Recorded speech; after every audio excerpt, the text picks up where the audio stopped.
ہم خدا کی بستی کے کرداروں کے حوالے سے بات کر رہے تھے، تو نیاز کباڑیے کے بارے میں بات کریں گے۔ نیاز کباڑیہ بھی خدا کی بستی کا ایک اہم کردار ہے۔ اس کی شخصیت انتہائی گھناؤنی ہے۔ کباڑ کی ایک چھوٹی سی دکان ہے۔ نوشا کی ماں نیاز کباڑیے کے مکان میں ہی کرائے پر اپنے بچوں کے ساتھ رہتی ہے۔ کہنے کو تو وہ کباڑیہ ہے، مگر دراصل وہ کام چوری کا مال فروخت کرنے کا کرتا ہے۔ نیاز کباڑی جو سلطانہ کی ماں کا دور کا رشتہ دار ہے، سلطانہ کے حسن میں گرفتار ہو جاتا ہے۔ چنانچہ خود غرض نیاز اپنی شاطرانہ چالیں چل کر سلطانہ کی ماں سے نکاح کر لیتا ہے اور اس کا 50,000 کا بیمہ کروا کر ڈاکٹر موٹو کی مدد سے موت کے گھاٹ اتروا دیتا ہے۔ گویا ایک تیر سے 2 شکار کھیلتا ہے، کیونکہ اسے سلطانہ تک پہنچنے کے لیے کسی نہ کسی وسیلے کی ضرورت پڑتی ہے۔ اس طرح وہ اس کی ماں کو ہتھیار بنا کر زہریلے انجیکشن لگوا کر موت کے منہ میں دھکیل کر انشورنس کے پیسے اور سلطانہ دونوں کو حاصل کر لیتا ہے۔ ناول میں نیاز کباڑیے کا کردار ایک ایسے شخص کا کردار ہے جو انتہائی ہوس پرست، دغاباز، بے رحم اور حد درجے کا لالچی ہے۔ وہ صرف اس پر ہی اکتفا نہیں کرتا بلکہ سلطانہ سے بھی زبردستی ناجائز تعلقات قائم کر لیتا ہے۔ اس کے کردار کی پستی پر حیرت ہوتی ہے کہ وہ کس طرح منصوبہ بند طریقے سے پہلے سلطانہ کی ماں اور پھر سلطانہ پر قبضہ کرتا ہے۔ وہ شہوت پرست ہے، جنس اور دولت کے لیے دام میں گرفتار ہو کر تمام اخلاقی قدروں کا خون بہاتا ہے۔ وہ سماج کے لیے ایک ناسور ہے۔ روپے کے لالچ میں وہ اپنی بیوی کو بھی نہیں چھوڑتا ہے۔ نوشا کو چوری کرنا سکھاتا ہے اور سلمان کی مجبوریوں سے بھی ناجائز فائدہ اٹھاتا ہے۔ ہمارے معاشرے میں نیاز جیسے لوگوں کی کوئی کمی نہیں ہے۔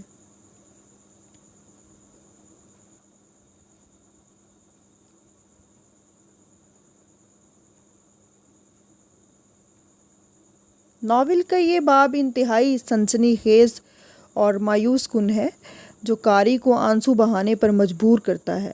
ناول نگار نے نوشا کی ماں کی موت، سلطانہ کا اپنی ماں کے غم میں مایوس و پریشان رہنا اور نیاز کی خود غرض منافقانہ چال کو بڑی حقیقت نگاری اور فطری تسلسل کے ساتھ پیش کیا ہے۔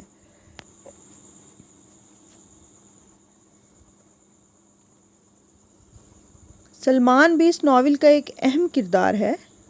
وہ ایک متوسط گھرانے کے بگڑے ہوئے نوجوان کی حیثیت سے ہمارے سامنے آتا ہے، جس کی بے راہ روی سے خفا ہو کر والدین اس سے ناراض ہو جاتے ہیں۔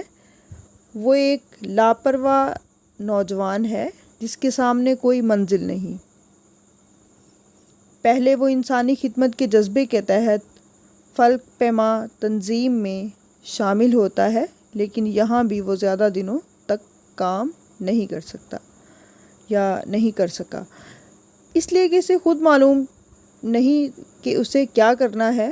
وہ سلطانہ سے محبت کرتا ہے، لیکن اس وقت جب سلطانہ اس کی راہ دیکھ رہی ہوتی ہے، وہ اس وقت جب سلطانہ اس کے لیے بے چین تھی، بے قرار تھی، تو وہ راہ فرار اختیار کر لیتا ہے۔ سلمان کی صورت میں نوجوان نسل کی ذہنی اور نفسیاتی کیفیتوں سے ہمیں آگاہی ملتی ہے۔ یہ وہ نسل ہے جو مادی خوشحالی اور عیش و فراغت کی زندگی گزارنا چاہتی ہے، لیکن سختیوں اور آزمائشوں سے کتراتی ہے۔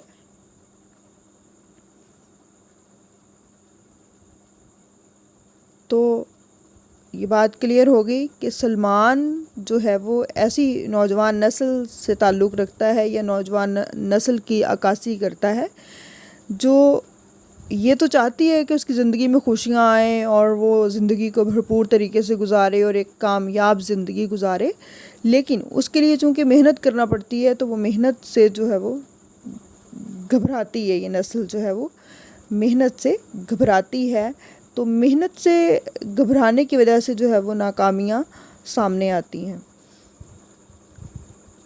آخرکار سلمان نے مادی خوشحالی کا راستہ پا لیا۔ صوبائی اسمبلی کے ممبر کی بھتیجی رخشندہ سے شادی کر لی۔ اسے 500 روپے ماہانہ کی نوکری بھی مل گئی، لیکن وہ جس معاشی خوشحالی کے خواب دیکھ رہا تھا وہ منزل یہ نہ تھی۔ معاشی آسودگی کی خواہش کی خاطر اس نے اپنی عزت اور مردانہ وقار کو داؤ پر لگا دیا۔ اس نے دیدہ و دانستہ اپنی کمپنی کے سیکشن انچارج جعفری کو اپنی بیوی رخشندہ سے تعلقات بڑھانے کا موقع دیا تاکہ اس کے عہدے میں ترقی ہو۔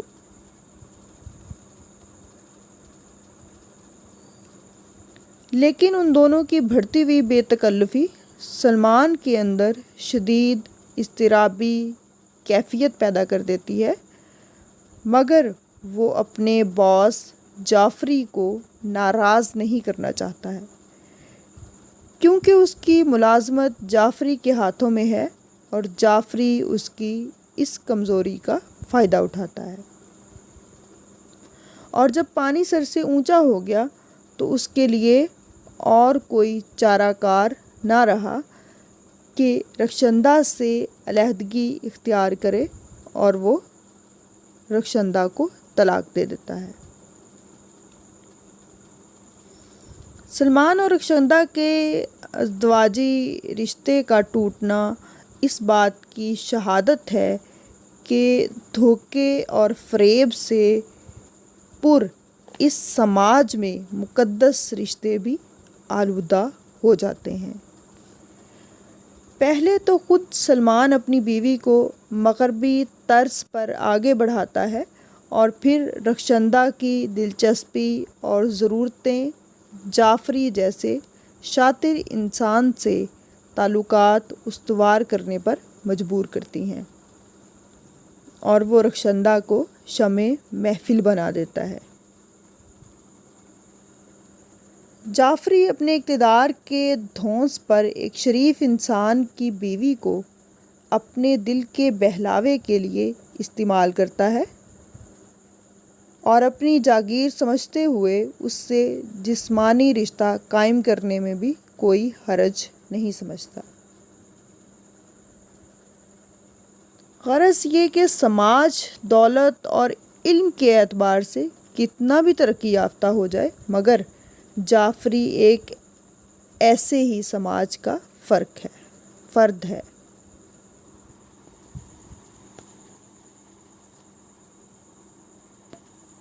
شوکت صدیقی نے سلمان کے ذریعے نوجوان نسل کی احساس محرومی، مستقبل سے بے یقینی، عزم و ہمت کی کمی اور محنت سے عاری زندگی کو بھرپور طریقے سے پیش کیا ہے۔ ناول نگار نے نوجوان نسل کی بے راہ روی، دولت و منصب کی خواہش کو سلمان کے کردار میں اس طرح سمویا ہے کہ ہمیں ایک بھٹکا ہوا مسافر معلوم ہوتا ہے۔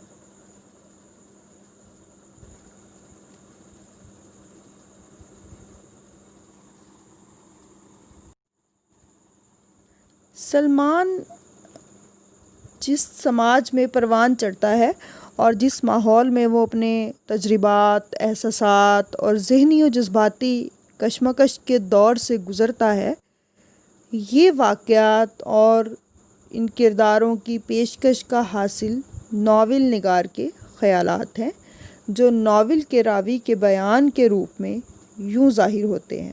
ایک اقتباس لیا گیا ہے خدا کی بستی سے۔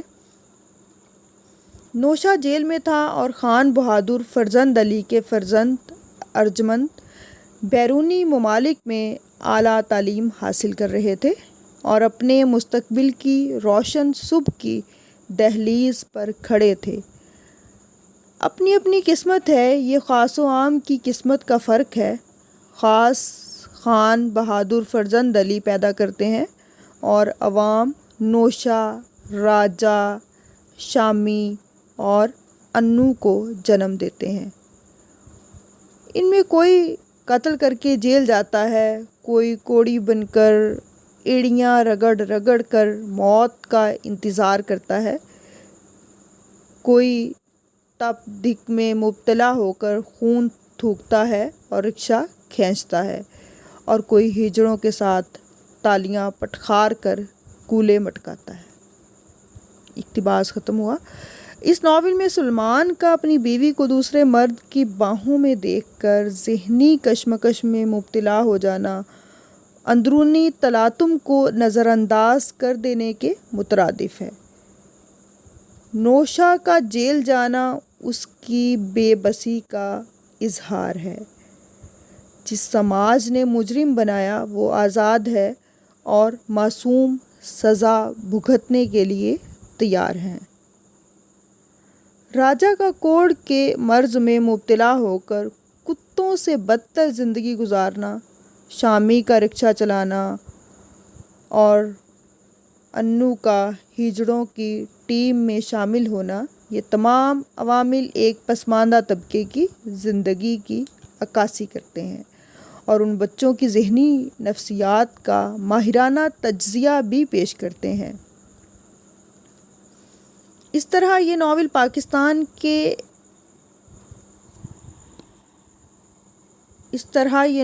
پاکستان کے عوام کی نفسیات اور اس کے طرز زندگی پر تقسیم کے بعد جو اثرات مرتب ہوئے ان کا بڑی مہارت سے احاطہ کرتا ہے، اور پھر یہ نتیجہ نکلتا ہے کہ اگر تقسیم نہ ہوتی تو ایک بسی بسائی بستی کو اجاڑ کر نئی بستی نہ بسائی جاتی تو شاید راجا، نوشا، انو، شامی جیسے کردار نہ پیدا ہوتے۔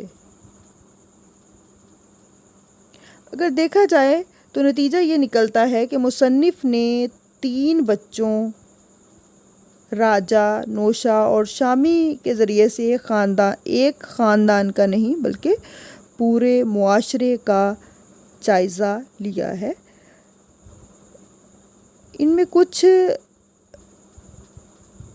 بیتی اس سے نہ صرف کرداروں کے ارتقائی مطالعے کا موقع ملتا ہے بلکہ ناآسودہ اور مسخ شدہ زندگی کے ڈھانچے بھی نظر آتے ہیں۔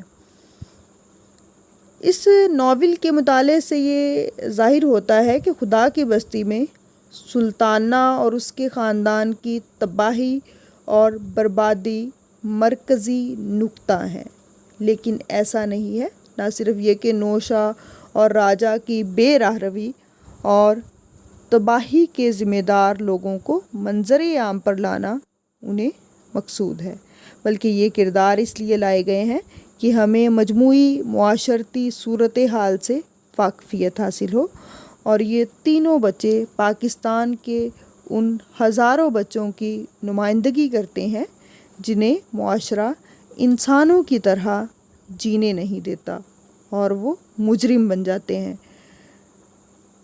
اس کے کردار زندہ ہیں اور اس لیے ناقابل فراموش بن جاتے ہیں، اور یہ ہمارے لیے اجنبی نہیں بلکہ نیاز، چودھری فرزند علی، راجا، نوشا اور شامی سب ہمارے آس پاس کے لوگ ہیں، انہیں بھولنا ممکن نہیں۔